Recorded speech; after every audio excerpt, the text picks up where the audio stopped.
Es una realización de El Tablero Producciones. Ya llega la actualidad económica, la realidad política. Datos claves para entender que la percepción y la realidad no concuerdan, para adelantarse a lo que va a pasar. Ya llega Precisiones, con Fernando Alonso, Marcelo Batis y Pilar Wolfet.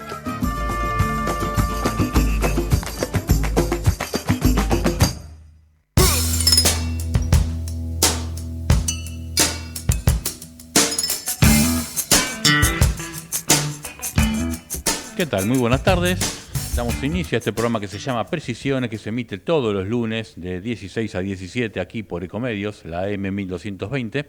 Estaremos con ustedes los próximos 59 minutos, casi 58 minutos, con Fernando Alonso, que en unos minutos más se sumará por vía telefónica.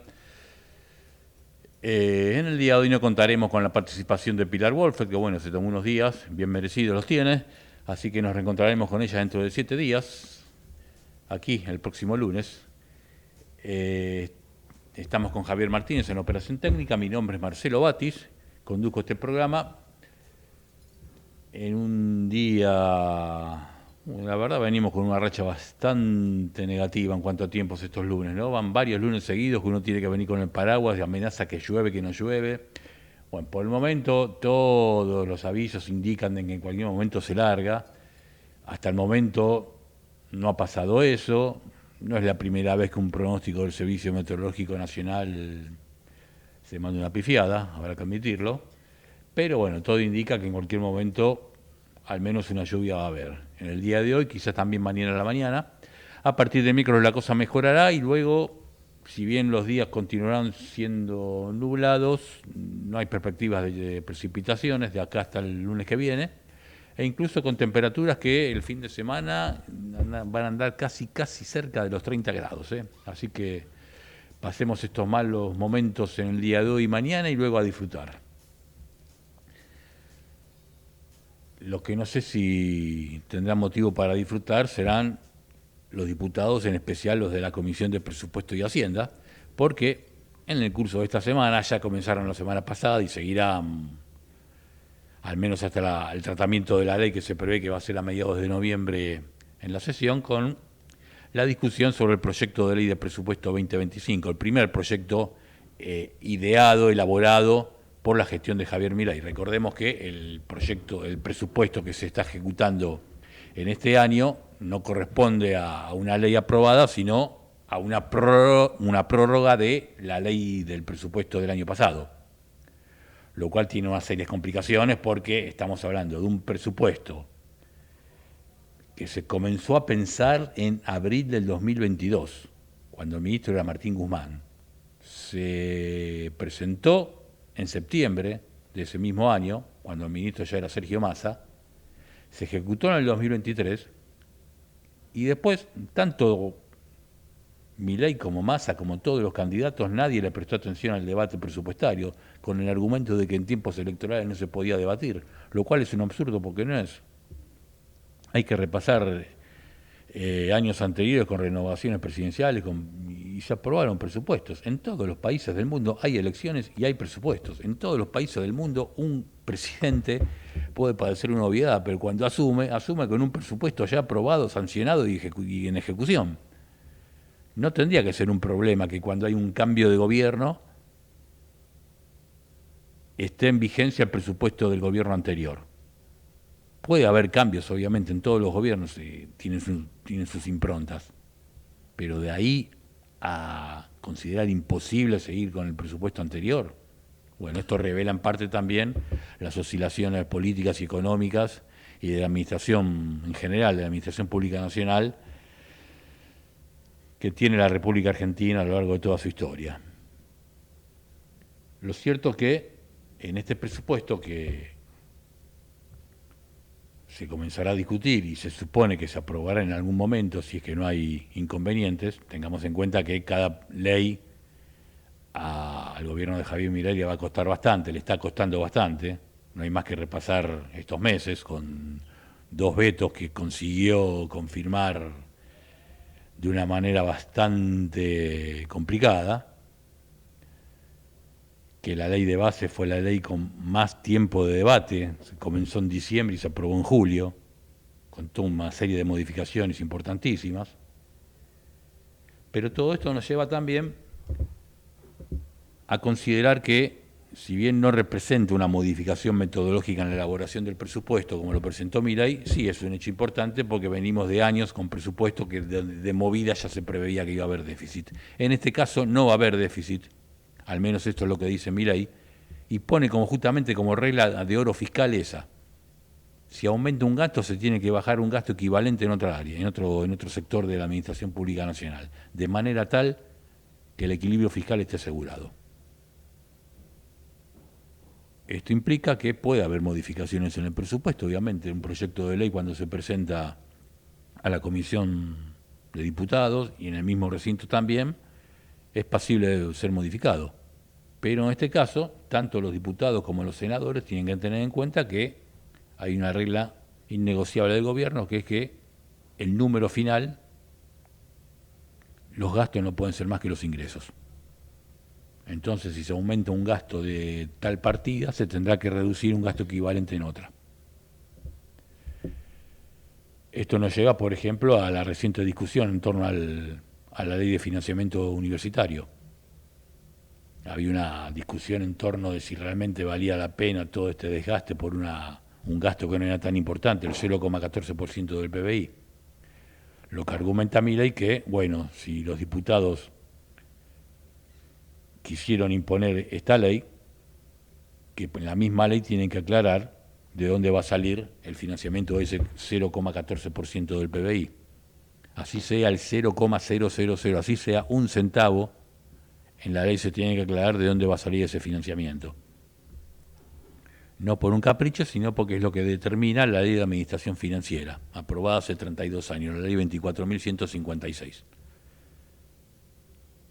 Más allá de eso no justifica para nada todas las barbaridades que está diciendo el presidente, que ninguno de sus acólitos se anima a cuestionar en público, pero que off the record todo el mundo se da cuenta que no tiene razón de ser. Decir que la universidad pública solo sirve para los ricos, tenemos decenas de miles de casos que demuestran lo contrario. No quiero ser autorreferencial, pero yo soy uno.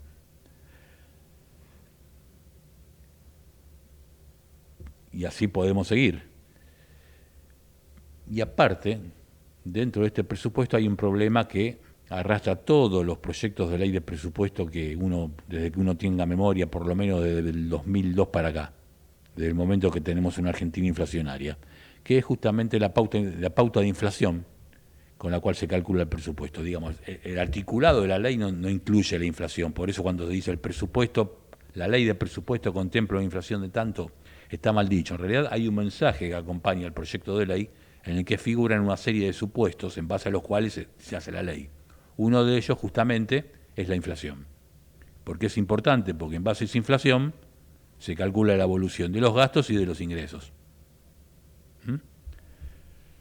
Ahora bien, se calcula para el año que viene una inflación del 18,3%. Estamos en este momento con una inflación del 209%. Bajar del 209 al 18% va a costar bastante. Es más, va a costar bastante bajarla al 35, 40%, que es lo que la mayoría de las consultoras prevé que puede ser la inflación real del año que viene. Pero esto también nos lleva a otro tema. ¿Por qué se subestima la inflación? No solo Milei, todos los gobiernos la subestiman. ¿Por el hecho de quedar bien? Porque en el presupuesto se dan señales económicas, señales políticas. Si el gobierno sabe positivamente que la inflación del año que viene va a estar en torno al 35-40%, ¿por qué pone que es del 18,3%? Muy sencillo, porque si pone que es del 35 o el 40%, inmediatamente todos los actores económicos remarcan sus precios un 35-40% por lo menos. Y eso no es todo. Al día siguiente de la presentación del proyecto de ley, lo tienen a ATE, a UPCN, a CETERA, a CONADU, a todos los gremios de los organismos públicos, de los entes, de los organismos descentralizados, como el INTA, como el INTI, como el SENASA, como todos, con sus respectivos gremios, reclamando una recomposición salarial, por ese 35 y 40%, más todos los atrasos salariales que vienen acumulando. Y obviamente también va a haber protestas, si bien no están agremiados, de todos los sectores ligados a los jubilados, por las mismas razones. Y ya que hablamos de los jubilados, hablemos también, y hablamos también de la inflación del año que viene, hablemos de la inflación de septiembre. Se dio a conocer recientemente, ya todo el mundo lo conoce, no vamos a dar ninguna novedad con esto, 3,5%. La inflación núcleo fue del 3,3%. Finalmente se pudo perforar el famoso piso de 4%, que durante 4 meses parecía imposible de perforar.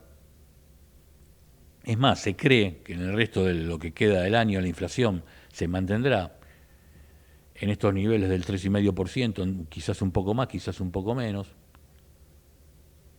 Puede ser que algunos meses incluso perfore el piso del 3%, eso será un poco difícil, porque hay que tener en cuenta al respecto que todavía quedan atrasos tarifarios que compensar. Así que va a ser medio complicado. Y aparte, una señal de alerta se dio a conocer la semana pasada cuando se dio la consultora LSG, ligada a Martín Lustó, dio a conocer la evolución de los precios de los alimentos en esta semana. Venía siendo, dentro de todo, semana tras semana, aumentos del 0,2, 0,3%, 0,5%, no más que eso. Durante 5 semanas se mantuvieron esos niveles, lo cual hacía presumir, lo hacía prever, mejor dicho, que los números de octubre iban a venir bastante positivos, bastante alentadores. Sin embargo, la semana pasada, el aumento de los precios de los alimentos fue del 1,5%, no mensual, semanal. Esto cambia todas las previsiones para el mes. No queremos decir que se viene la hiper, ni mucho menos, pero va a ser muy difícil que la inflación de octubre sea menor a la de septiembre.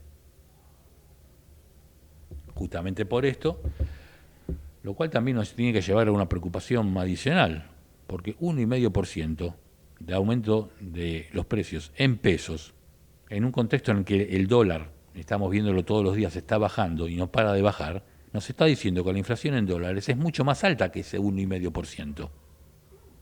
Semanal, repito. Y ya que hablamos de inflación y hablamos de jubilados, tendríamos que considerar también otro tema que da para hablar largo y tendido respecto de cómo se actualizan, cómo se ajustan, cómo se recomponen las jubilaciones mínimas mes a mes. Recordemos que a partir de marzo rige un nuevo sistema de movilidad, un nuevo régimen de movilidad, que a diferencia del vigente hasta el año pasado, que era de actualización trimestral, es de actualización mensual. Desde ese punto de vista es positivo porque no tienen que esperar 3 meses para cobrar el aumento. Es también positivo porque en la medida que la inflación baja, como se actualiza por la inflación pasada, en ese mes en particular va a haber una mejora real. Ahora tiene su costado negativo. El primer costado negativo que la inflación de enero se comió. Hubo un aumento que están reclamando justamente en el veto de la ley de jubilaciones, ese fue uno de los puntos centrales. Hay un retraso de un 17% que el gobierno no quiere reconocer. ¿Y por qué no quiere reconocer? Más allá de cualquier interpretación que se pueda hacer de la relación entre el gobierno de Milei y los jubilados, hay que tener en cuenta que el principal gasto de la Administración Pública Nacional son los jubilados. Para que tengan una idea de lo que representan. En los primeros 9 meses del año, la Administración Pública Nacional gastó casi 63 billones de pesos. De eso, en total, 23,7 billones fueron en jubilaciones. Solo jubilaciones, no estoy hablando del gasto provisional. Estoy dejando afuera las pensiones, las asignaciones universales, las pensiones para veteranos de Malvinas, las asignaciones familiares o en todo eso. Nada más que en jubilaciones y pensiones, 23,7 billones de pesos se gastaron. O sea que de todo el gasto, de todo lo que gastó la Administración Pública Nacional, Casi el 40% fue en jubilaciones, 37,7%. No hay gasto de la Administración Pública Nacional que se pueda comparar. En segundo lugar están los subsidios. Todos los subsidios fueron 6,6 billones, o sea, casi 5 veces menos que el gasto en jubilaciones. No, 4 veces menos que el gasto en jubilaciones. Con lo cual, más allá de toda la perorata que se haga de recortar los gastos superfluos de la casta, los organismos que no sirven, las leyes hojarasca que ahora se quieren presentar y quizás hablemos cuando tengamos tiempo en el programa, lo que hay que tener presente es que el eje del superávit fiscal, en tanto no haya crecimiento económico y por lo tanto tampoco crecimiento de la recaudación, son las jubilaciones. Para tenerlo bien en claro, el gasto en jubilaciones total en estos primeros 9 meses de los que estamos hablando, de enero a septiembre, en comparación con enero y septiembre del año pasado, cayeron un 20%. 20% no nominal, real. O sea, deducida la inflación cayó un 20%. Ahora bien, uno dice, bueno, pero a los jubilados, a los de la mínima le dan un bono y con eso compensan la pérdida. Vamos a explicar que en realidad es todo lo contrario. ¿Por qué? Porque el bono está congelado desde marzo. Al ser una suma fija, siguen cobrando los mismos 70.000 pesos que en marzo. Cualquiera, no hace falta ser un experto en economía para darse cuenta que 70.000 pesos en marzo no son lo mismo que 70.000 pesos en octubre, ¿no? Pues bien, para noviembre las jubilaciones aumentarán un 3,5%, justamente porque el último dato de inflación es el de septiembre. Supongamos que en noviembre la inflación sea del 3%, bueno, si es del 3,4, ya con un 3,5, los jubilados salen ganando. Uno dice, sí, perfecto. Ahora, ¿qué pasa con los jubilados de la mínima? ¿Cuál es el aumento real, teniendo en cuenta que cobran un adicional de 70.000 pesos que está congelado hace 8 meses? Marzo, 7 meses. En noviembre van a ser 8 meses, si es que no lo aumentan. El aumento real de esos jubilados, los de la mínima, no será del 3,5%, será del 2,7%. ¿Por qué? Justamente porque los bonos de 70.000 pesos no se actualizan. ¿Cuánto tendría que actualizarse para que estos 70.000 pesos de marzo no hubieran perdido valor respecto de la inflación en septiembre, mejor dicho? O en noviembre, digamos, suponiendo la actualización por inflación. Tendría que ser de 131.600 pesos. En números exactos, 131.648 pesos. Es de 70.000. O sea, la gran paradoja, supuestamente queriendo favorecer a los jubilados de la mínima, se los perjudica. ¿Por qué? Porque los jubilados que de jubilaciones medias, altas, el aumento desde marzo hasta noviembre va a ser del 88,08%. A los de la mínima va a ser de 57,92%. Estamos hablando de más de 30 puntos porcentuales de diferencia, en perjuicio justamente de los jubilados de la mínima. Por eso, preparémonos, porque si llegan a aumentar el bono de 70.000 pesos, quizás lo aumenten a 80.000, a 90.000, a 100.000, suponiendo, en el mejor de los casos. Recordemos que dijimos que para que no pierda el valor que tuvo en marzo, tendría que ser de 131.000. O sea que en cualquier caso, en cualquiera de estas opciones que dijimos, los jubilados de la mínima seguirán perdiendo. En fin, el gran problema, y aparte a eso tenemos que agregarle que el bono, al ser una suma no remunerativa, no se computa para nada, para ningún otro concepto. Entre ellos, básicamente, el aguinaldo. No es que le dan 35.000 pesos adicionales en junio y en diciembre. No. A eso sumémosle también que los que perciben 2 haberes, por ejemplo, una jubilación y una pensión, no son beneficiarios de este bono. Y así podríamos seguir. Lo cierto es que estos son los los problemas que le surgen a los aprendices de brujo cuando quieren hacer alguna maniobra para favorecer a los que menos tienen, en realidad terminan perjudicándolos. Por nuestra parte, vamos a seguir con la continuidad de precisiones a lo largo del día de hoy. Nos pondremos en contacto con Fernando Alonso después de la tanda y después del tema musical, con el cual haremos un homenaje a alguien que hoy se cumplen 44 años de su fallecimiento, un gran músico, un gran guitarrista de jazz, uno de los más famosos. No sé si fue el mejor guitarrista de jazz de la Argentina, eso sería muy presuntuoso de mi parte ponerme a hacer una calificación de ese tipo, pero sí el más conocido internacionalmente, que lamentablemente por su faz tan histriónica, tan payasesca, su calidad musical quedó relegada a un segundo plano y mucha gente le prestó más atención a sus roles actorales, a sus roles humorísticos que a sus roles musicales. Me refiero a don Oscar Alemán, de quien hoy se cumplen 44 años de su fallecimiento. Esposo de Carmen Vallejo, padrastro en realidad, no padre de Selva Alemán, la actriz recientemente fallecida, que su nombre original era Selva Carrión. Justamente fue hija de un matrimonio anterior de Carmen Vallejo, pero bueno, ni bien era muy chiquita, Carmen se casó con Oscar Alemán y resolvió tomar el apellido de su padrastro, en este caso Selva Alemán. Vamos a recordarlo con algunos temas.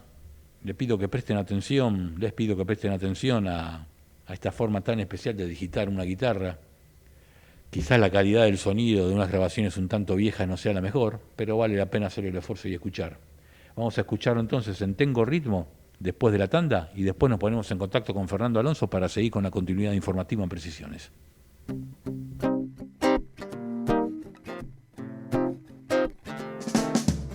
El mundo de las finanzas y sus secretos. Anticipate a lo que viene, sin complejos. Precisiones, con Fernando Alonso, Marcelo Batis y Pilar Wolfert. Cuando algunos miran para otro lado, nosotros te miramos a los ojos. Exención en el impuesto inmobiliario para jubilados y pensionados. Conoce los requisitos y cómo solicitarla en arba.gov.ar. Agencia de Recaudación de la Provincia de Buenos Aires. ICBC. El futuro nos inspira. Cuando algunos miran para otro lado, nosotros te miramos a los ojos. Exención en el impuesto inmobiliario para jubilados y pensionados. Conoce los requisitos y cómo solicitarla en arba.gov.ar. Agencia de Recaudación de la Provincia de Buenos Aires. Storytime de cómo ahorré con el carrusel de descuentos del Ciudad. Fui al súper y llené el chango. Cargué nafta y llené el tanque. Me regalé una pilcha nueva y me llené de likes. Y cerré yendo al cine y me llené de pochoclos. Terminé lleno de descuentos pagando desde el celu con mis tarjetas del Ciudad. Aprovechalo vos también. Abrí tu cuenta gratis y empezá a ahorrar y disfrutar todos los días. Entrá al Ciudad. Vení al banco que te banca. Para ver topes, días, vigencia, medio de pagos, comercios adheridos, condiciones o limitaciones aplicables y más información, consultá el bancociudad.com.ar. Cuenta DNI es el mejor amigo del bonaerense. Porque podés pagar tus servicios. Porque tenés beneficios en comercios adheridos. Y también podés transferir plata a quien quieras. Cuenta DNI. ¿Por qué tantos guaus? Ajá, claro. Porque todo lo que tienes es bien guau, ¿no? No entiendo nada de lo que dices, Cuenta DNI, pero estoy totalmente de acuerdo. Cuenta DNI, el mejor amigo del bonaerense. Para que puedas ver más allá de lo cotidiano. Para que el futuro no te desestabilice. Seguí compartiendo Precisiones con Fernando Alonso, Marcelo Batis y Pilar Wolfert.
Mientras Oscar Alemán nos decía, tengo ritmo, con su virtuosismo en la guitarra, a los 44 años de su fallecimiento, actualizamos los datos del tiempo, estamos con 19 grados 9 décimas, bajo una décima nomás, casi lo mismo. Y aprovechamos entonces para ponernos en contacto con Fernando Alonso. ¿Qué tal, Fernando? ¿Qué tal, Marcelo? Buenas tardes, ¿cómo estás? ¿Qué tal? Ahí te veo. Ahí estamos. Ahí sí. estamos, mirando un poco algunos números de la economía. Hoy es un día donde se habla mucho de los premios Nobel de Economía que otorgó el Banco Central sueco y que premió a 3 economistas que trabajaron sobre la relación de las instituciones con el crecimiento y la distribución de ese crecimiento en la sociedad, llegando a una conclusión muy clara, vinculando instituciones fuertes y sociales muy enraizadas en la sociedad, directamente vinculada con el éxito en el crecimiento y desarrollo de los países. Parafraseando a una campaña electoral muy famosa, la de Bill Clinton contra George Bush, cuando le ganó diciendo es la economía estúpido, uno podría decir que estos economistas dicen son las instituciones lo que hacen fuerte a los países, lo que necesitan para mejorar la distribución y mejorar el crecimiento. Y estas instituciones a las que se refiere Daron Acemoglu, Simon Johnson y James Robinson, estos 3 ganadores del Nobel de este año, están vinculadas con la política, porque claramente se refiere a las instituciones que gobiernan los países, pero también está vinculada a las organizaciones sociales, que son las instituciones o las organizaciones de la sociedad, la forma en que la sociedad se organiza para vincularse con esos poderes. Básicamente lo que uno puede concluir de esta novela es que hay que tener instituciones fuertes y eso significa que hay que tener estados presentes, claro, traduciéndolo a lo que son los países como Argentina, ¿no? Hay que tener estados presentes, fuertes, que regulen, que medien, que tengan una alta incidencia e injerencia en el desarrollo de la economía, para que se den los 2 factores. Primero, que haya crecimiento de la actividad económica y segundo, que ese crecimiento genere desarrollo. Porque es probable, es posible y seguramente vamos a presenciar algunos años de crecimiento económico y quizás de un crecimiento económico numeralmente importante, seguramente después de este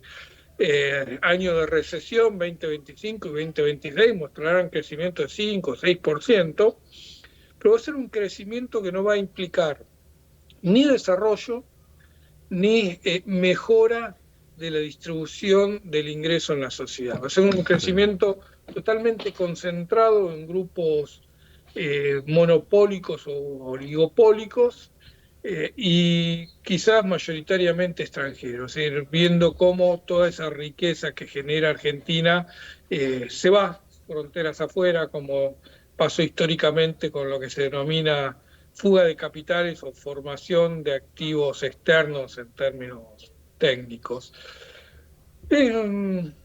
Nadie cree que la Academia Sueca y el Banco Central de Suecia tenían presente el discurso famoso del presidente argentino cuando dijo una serie de incongruencias para proponerse como premio Nobel de Economía, pero sin lugar a duda tiene actualidad porque le está respondiendo desde otro lugar a esa posición de la derecha mundial que está pregonando el retiro de los estados de toda órbita, de toda injerencia en la actividad económica y ceder el terreno a la formación de grandes empresas que reemplazarían el rol de los estados. Tenía acá anotado la famosa frase de Milei cuando dijo: con mi jefe de asesores, el doctor Demian Reidel, estamos reescribiendo gran parte de la teoría económica y acá empieza la serie de disparates técnicos que a Milei le gusta mencionar, los tira así como si nadie tuviera conocimiento para rebatirlos o el común de la plebe puede creerlo ilustrado. Dice, para poder derivar optimalidad de Pareto, tanto estática como intertemporal, teniendo funciones de producción no convexas. Y si fuera necesaria una aclaración de todo este concepto, dice, es decir, que si nos termina de salir bien, probablemente me den el Nobel de Economía junto a Demian. Para eso, pero eso dice es parte de otra historia. Bueno, más allá de todo. Aclaremos aparte, una nota al pie, digamos, los premios Nobel son para trabajos académicos, no para tareas de gestión. Así que difícil que le den un premio Nobel de Economía a un presidente, a un ministro. Se lo han dado a Bernanke en algún momento, pero no por su tarea como al frente de la Reserva Federal, sino por sus trabajos académicos. No se le conocen grandes trabajos académicos a Milei. La historia, y se supone que Demian Reidel está haciendo ese trabajo académico, reescribiendo teorías económicas para poder demostrar que hay otra realidad. Pero es todo tan disparatado lo que dijo Milei que lo hemos comentado en su oportunidad, que no quiero entrar ahí, sino en ver cómo hay un mundo que está prestándole mucha atención a la necesidad de tener estados que regulen o que estén por encima de las empresas. Y esto viene a cuento de una información que se conoció en estos días sobre el poder que acumuló BlackRock, la administradora de fondos de inversión de Estados Unidos, que tiene un PBI más grande, que maneja fondos de inversión, maneja dinero de sus clientes ahorristas, equivalente a la suma del PBI de China, Rusia e India juntos, para tener una dimensión de lo que es. 220.000, no quiero decir, porque es tan grande el monto que me cuesta verbalizarlo. No sé si lo tenés vos a mano, si lo tenés presente. No, pero bueno, ya en billones, digamos. Es una cifra tan desopilante que cuesta. Acá lo tengo, déjame que lo lea porque es muy importante. La gestora también llegó un récord, 221.000 millones de dólares de entrada neta, no representa no, pero este no es. Sí, bueno, pues también una suma que no escapa toda posibilidad de comprensión, digamos. Claro, que son tan grandes que están fuera de la comprensión. Hay que pensar, estamos sumando los PBI de Rusia, de China y de India, y eso le da el valor de lo que es el fondo que administra BlackRock. Y un fondo que tiene ese poder, ¿te imaginas que puede influir en las políticas económicas de más de la mitad del mundo? Sí. Y países como Argentina podrían quedar a los pies de BlackRock si esta administradora de fondos se lo propone. Ucrania, como parte de su esfuerzo bélico, le cedió a BlackRock las mejores tierras productivas del país. ¿Sí? Tienen ese nivel de injerencia. Y recordemos que Ucrania es lo que es la pampa, es para esa zona de Europa lo que es la pampa húmeda para la Argentina, más o menos. Sí, es más productiva que la pampa húmeda argentina, es todavía más productiva.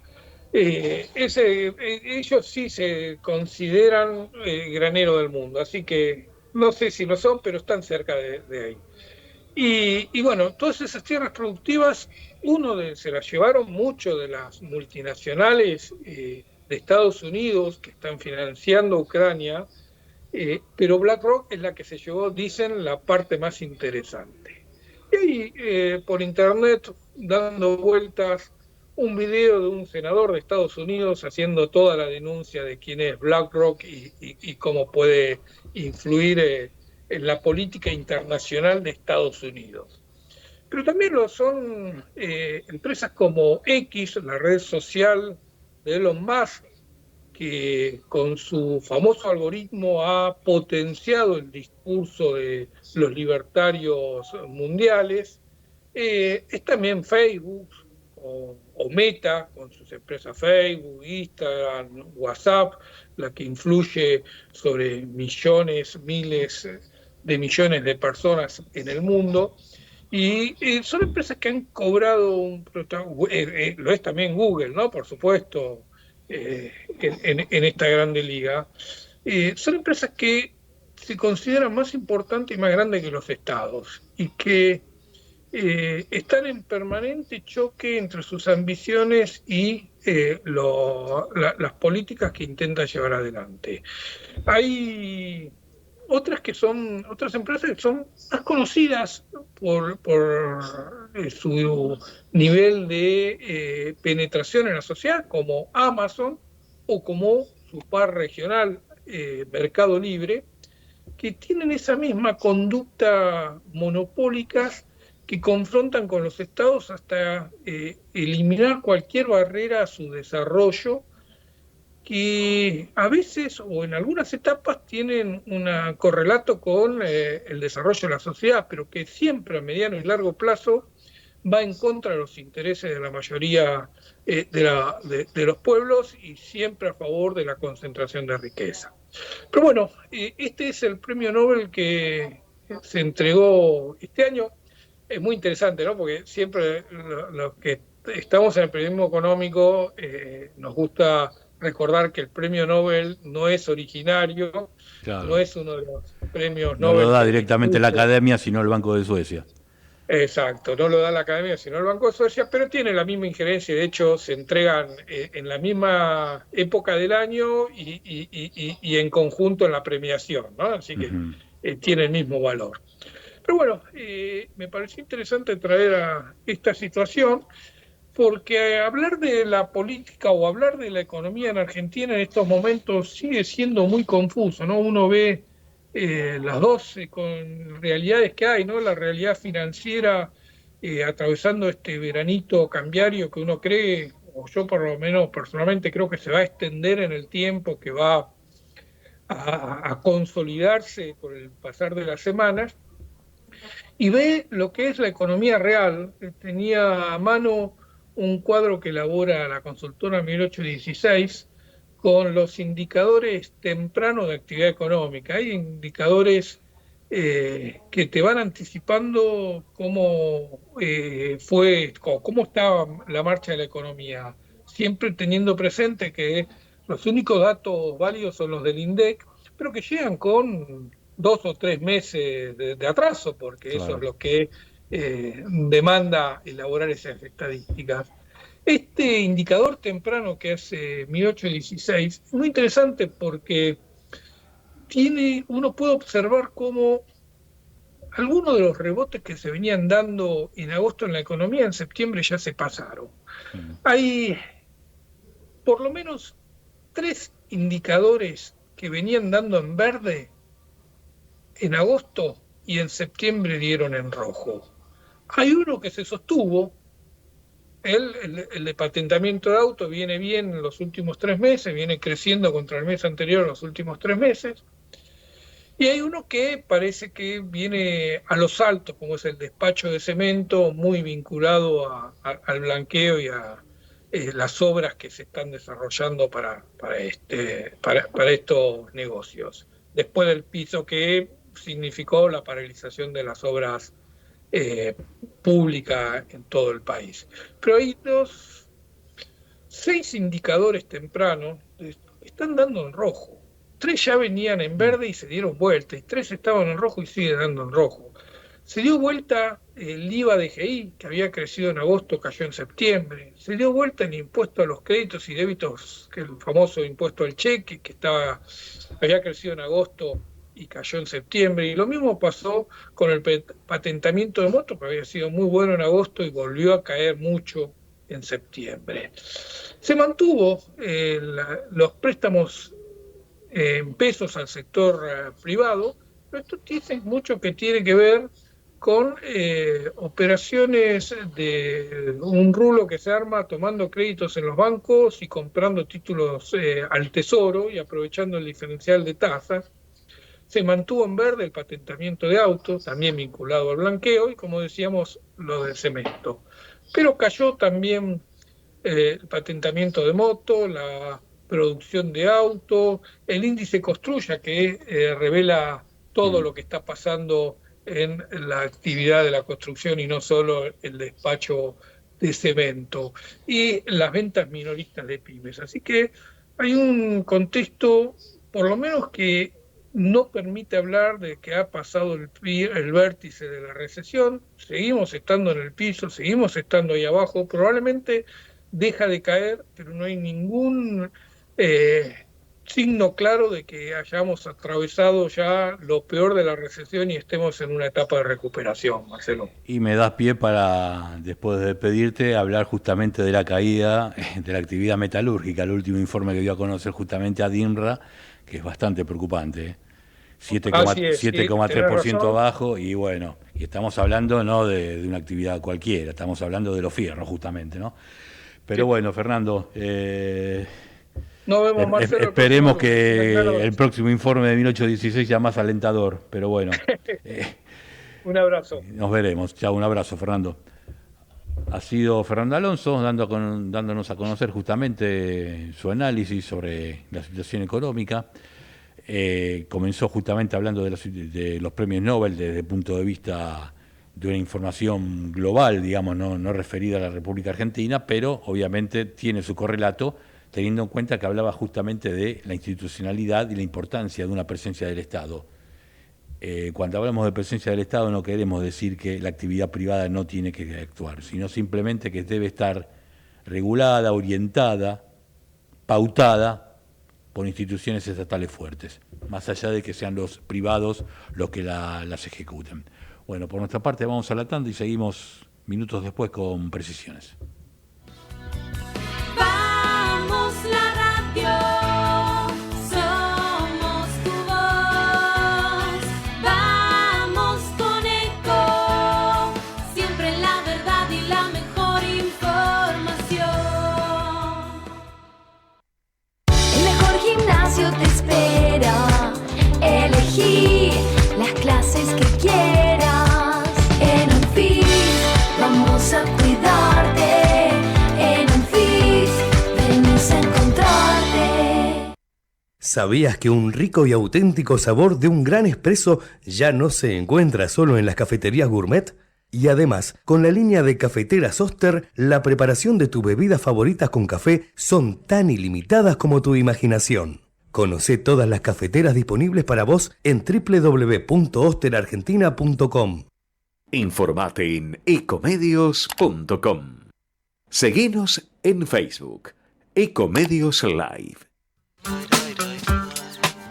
Proseguimos con Fernando Alonso, Marcelo Batis y Pilar Wolfet en Precisiones.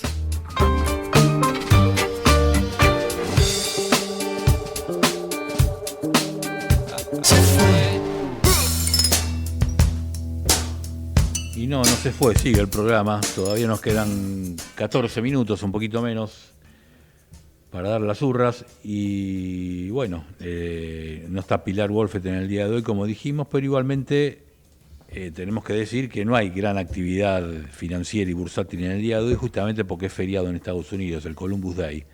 Así como nosotros pasamos el 12 de octubre la fiesta de la diversidad cultural o del Día de la Raza o del nombre que le quieran poner, del sábado lo pasamos al viernes, ellos lo pasaron al lunes. con lo cual tuvimos un viernes sin actividad acá y actividad allá, y hoy tenemos un día sin actividad allá y con actividad acá. Pero como los mercados financieros y bursátiles se rigen básicamente por lo que pasa en Wall Street, en el día de hoy prácticamente no hubo actividad acá. El Banco Central tuvo un resultado neutro en sus intervenciones en el mercado mayorista, o sea, cero, ni vendió ni compró. El riesgo país se mantiene en los mismos niveles del viernes, 1106. 1106 hay que remontarse a septiembre del 2020 para encontrar un nivel inferior a ese, que fue 1101. O sea que se supone que si siguen con la tendencia, mañana vamos a estar en el nivel más bajo desde las PASO del 2019. El nivel más bajo, para encontrar un nivel más bajo que el 1101 hay que ir al viernes anterior a las PASO. O sea, las PASO fueron el 11 de agosto. Bueno, el viernes 9 de agosto del 2019 el riesgo país estaba en 872 puntos básicos. El lunes ya estaba en 1400 y pico. Se fue un salto terrible. Justamente por el mercado evaluó que una posible presidencia de Alberto Fernández, como finalmente fue así, iba a ser perjudicial para la evolución de las inversiones. Cosa que, bueno, estuvieron muy equivocados que digamos, porque el riesgo país siguió subiendo, a pesar de una reestructuración de la deuda que todo indicaría que después de la reestructuración de la deuda el país está en muchas mejores condiciones para afrontar sus compromisos. Sin embargo, el riesgo país siguió subiendo. Fuera de eso, bueno, como dijimos recién en nuestro contacto con Fernando Alonso, íbamos a hablar de, aunque sea brevemente, de lo que pasó con la actividad metalúrgica. Según el informe de la Asociación del Sector, ADINRA, la Asociación de Industriales Metalúrgicos de la República Argentina, septiembre, comparado con septiembre del año pasado, tuvo una caída del 7,3%. Y fue la contracción más alta para un septiembre desde el 2019. En 9 meses, el acumulado de los 9 meses, la caída fue del 14,1%. Si fue del 14,1 en 9 meses y del 7,3 en septiembre, al menos, como consuelo nos queda que la caída se está atenuando. Aclaremos que se está atenuando la caída no significa una recuperación, significa que se está cayendo menos, pero se sigue cayendo. El dato positivo, al menos, es que en la comparación mensual, septiembre contra agosto, hubo una suba del 0,8% y seguramente el gobierno se va a agarrar de este dato para decir que la actividad está creciendo. No está creciendo nada. 0,8% en el nivel mensual puede ser por alguna parada técnica en agosto, por vacaciones, por lo que sea. Lo que importa es la comparación interanual, y en la comparación interanual hay una caída importante. El trabajo de ADINRA también dijo que la capacidad instalada es del 50,1%, o sea, la mitad de la industria metalúrgica está ociosa, sin uso. Y en esto también hubo una disminución de 5 puntos porcentuales respecto del mismo mes del año pasado. Y comparando 9 meses con 9 meses, la caída es del 9,9%. Bueno, si uno analiza por sectores, bueno, el sector de fundición tuvo una caída del 23,5%. 23,5%. Equipos eléctricos cayó el 8,9%, autopartes cayó el 8,3%. El único sector que creció fue el de carrocería y remolque, que subió un 7,3%. Según el presidente de ADINRA, Helio del Re, dijo que en el sector continúa monitoreando la situación para analizar la producción de nuestras empresas, dijo él, teniendo en cuenta que nos encontramos en una tendencia de altibajo que genera incertidumbre, ya que la actividad metalúrgica se encuentra muy por debajo de sus niveles históricos. Si uno la analiza provincia por provincia, teniendo en cuenta que son 5 las provincias productoras, en Santa Fe la caída fue del 2,4%, tengamos en cuenta que tiene una gran presencia de maquinaria agrícola, Mendoza el 2,6%, Entre Ríos 1,4% abajo, Córdoba 5,5% abajo, y la provincia de Buenos Aires 9,6% abajo. Es la provincia que más cayó en la comparación interanual. Bueno, esto es nuestro repaso de lo que es la industria metalúrgica, para completar el informe que había dado recién Fernando Alonso sobre la evolución de los principales sectores de la economía. Bueno, seguimos en nuestro homenaje musical del día, a los 44 años del fallecimiento de Oscar Alemán. el genial, el virtuoso de la guitarra, uno de los intérpretes de jazz más conocidos en el mundo de la República Argentina. Y vamos a recordarlo ahora en un clásico de la música brasileña. Y vamos a aprovechar para traducirlo. ¿Qué significa tico, tico, no fubá? Tico, tico es un pajarito. Y el fubá es las plantaciones de maíz. Es justamente una preocupación que tenía un agricultor por el pajarito que le comía todo el maíz. Bueno, más allá de eso no importa. Escuchémoslo y vuelvo a decir, presten atención a ese virtuosismo en la guitarra, esa digitación de la guitarra que tenía don Oscar Alemán. Después de la tanda, Tico Tico no fubá por Oscar Alemán. Subite a Precisiones con Fernando Alonso, Marcelo Batis y Pilar Wolfet. Cuando algunos miran para otro lado, nosotros te miramos a los ojos. Exención en el impuesto inmobiliario para jubilados y pensionados. Conoce los requisitos y cómo solicitarla en arba.gov.ar, Agencia de Recaudación de la Provincia de Buenos Aires. ICBC. El futuro nos inspira.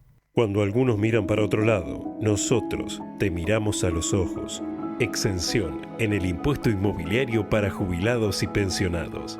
Conoce los requisitos y cómo solicitarla en arba.gov.ar, Agencia de Recaudación de la Provincia de Buenos Aires. En el Ciudad tenés un carrusel de descuentos para ahorrar y disfrutar. Así que todos los días podés scrollear entre supermercados, combustibles, gastronomía, farmacias, indumentaria, cine. ¡Upa! Oye, descuento en cines. Listo, me voy a ver una bien pochoclera. Si vos también querés ahorrar todos los días, pagá desde el celu con tus tarjetas del Ciudad. Abrí tu cuenta gratis y no te pierdas todos estos beneficios. Entrá al Ciudad. Vení al banco que te banca. Promoción ofrecida por el Banco de la Ciudad de Buenos Aires, CUI 30 999032083, Banco Ciudad, en la República Argentina, hasta el 31 del 12 del 24. Pagar topes, días, vigencia, medio de pago, comercio de Dios, condiciones o limitaciones aplicables y más información, consultar el bancociudad.com.ar. Cuenta DNI es el mejor amigo del bonaerense. Porque podés pagar tus servicios. Porque tenés beneficios en comercios adheridos. Y también podés transferir plata a quien quieras. Cuenta DNI. ¿Por qué tantos guaus? Ah, claro. Porque todo lo que tienes es bien guau, ¿no? No entiendo nada de lo que dices, Cuenta DNI, pero estoy totalmente de acuerdo. Cuenta DNI, el mejor amigo del bonaerense.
Ya en los pocos segundos que nos quedan para terminar el programa, vamos a citar, bueno, hoy justamente el gobierno presentó ante el Congreso de la Nación el proyecto de ley hojarasca. Por empezar, hasta en el propio título del proyecto el gobierno reconoce que no sirve para nada. Porque si realmente le dieran importancia a un proyecto, no le pondrían ese título. Podemos decir que fueron sinceros en elegir ese título porque realmente es una ley que deroga hojarasca. Deroga 67 leyes, un decreto y un decreto ley. Decreto ley es un resabio que quedó de la época de las dictaduras, en que había una figura que era mitad decreto, mitad ley, era una ley pero que no pasaba obviamente por el Congreso porque no había. Pero bueno, dentro de todo hay hay leyes que se derogan en un segundo, ya prácticamente son totalmente ridículas por el tiempo que ha pasado. Está la ley 94, ya por el número nos da la idea de cuándo es de 1864, tiene 160 años tiene esta ley. ¿Y qué dice esta ley? Inhabilita por 10 años a la autoridad que haga azotar a una persona. Bueno, obviamente no tiene ningún valor que exista esta ley, tampoco tiene ningún valor anularla más allá del hecho de decir esta ley no existe más, sacarla del digesto y decir, bueno, nos sacamos una rémora de encima, pero realmente no tiene ninguna importancia. Otra ley, por ejemplo, dice que autoriza las transmisiones en televisión en color, como si alguien necesitara una autorización para hacer lo que hacemos todos los días. Este programa está transmitido en colores, ni siquiera por televisión, por streaming, pero bueno, no importa. Hay otros proyectos, otras leyes dentro de este proyecto de ley que quizás no sean tan fáciles de aprobar. Como están dentro de un paquete, a lo mejor pasan desapercibidas. Pero, por ejemplo, está la ley que habla del financiamiento por parte del Estado Nacional del Círculo de Legisladores de la Nación Argentina. Lo que dicen, bueno, legisladores, que ustedes quieren tener un círculo, bárbaro, financienselo ustedes, ¿por qué se lo tenemos que financiar nosotros?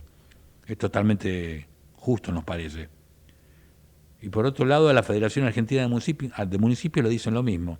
Ahora bien, ¿le van a pedir a los legisladores que aprueben una ley en contra de sus propios intereses? Un tanto difícil, la verdad. Ojalá lo logren. Fuera de eso, con esta acotación termina este programa. Nos reencontramos entonces dentro de 7 días. Lo dejamos en manos de Sergio Cerricchio y Desbordados. Por nuestra parte, nos reencontramos el próximo lunes en este programa que se llama Precisiones. Chau. Precisiones fue una realización de El Tablero Producciones S.A.